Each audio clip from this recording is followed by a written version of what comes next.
കഴിഞ്ഞ ദിവസം കേന്ദ്ര സർക്കാർ അവതരിപ്പിച്ച ബജറ്റിൽ കേരളത്തിന് കടുത്ത അവഗണനയെന്ന പരാതി. ഇത് മുൻനിർത്തി CPI കാസർഗോഡ് ജില്ലാ കമ്മിറ്റി നേതൃത്വത്തിൽ പ്രവർത്തകർ കാഞ്ഞങ്ങാട്ട് പ്രതിഷേധ പ്രകടനവും പൊതുയോഗവും നടത്തി. This news sponsored by unity centre for medical and computer education, Kanhangad, Kasaragod ജില്ല.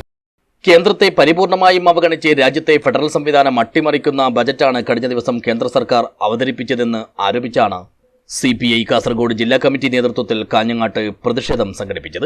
നേതാക്കളും പ്രവർത്തകരും അണിനിരന്നുള്ള പ്രകടനത്തിന് ശേഷം നടത്തിയ പൊതുയോഗം പാർട്ടി കാസർഗോഡ് ജില്ലാ സെക്രട്ടറി CP ബാബു ഉദ്ഘാടനം ചെയ്തു.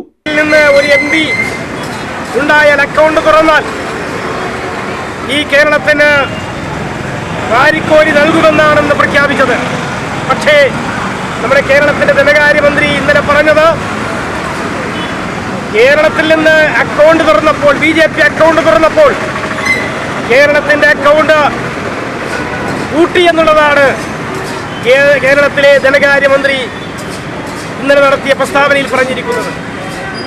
കേരളത്തെ അവഗണിച്ചുകൊണ്ട്, ഫെഡറൽ സംവിധാനത്തെ തകർത്തുകൊണ്ട് കേന്ദ്ര ഗവൺമെന്റ് മുമ്പോട്ട് പോകുമ്പോൾ ഈ കേരളത്തിലെമ്പാടും അതിശക്തമായ പ്രതിഷേധം അലയടിക്കുമെന്ന കാര്യത്തിൽ തർക്കമില്ല.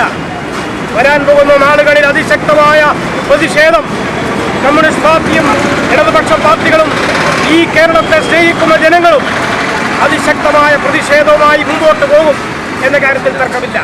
ചടങ്ങിൽ ബംഗളം P. കുഞ്ഞികൃഷ്ണൻ അധ്യക്ഷനായി. കരുണാകരൻ കുന്നത്ത് സ്വാഗതം പറഞ്ഞു. CK Baburaj, A. Damodaran, N. Balakrishnan തുടങ്ങിയവർ സംബന്ധിച്ചു. News bureau, Kanhangad.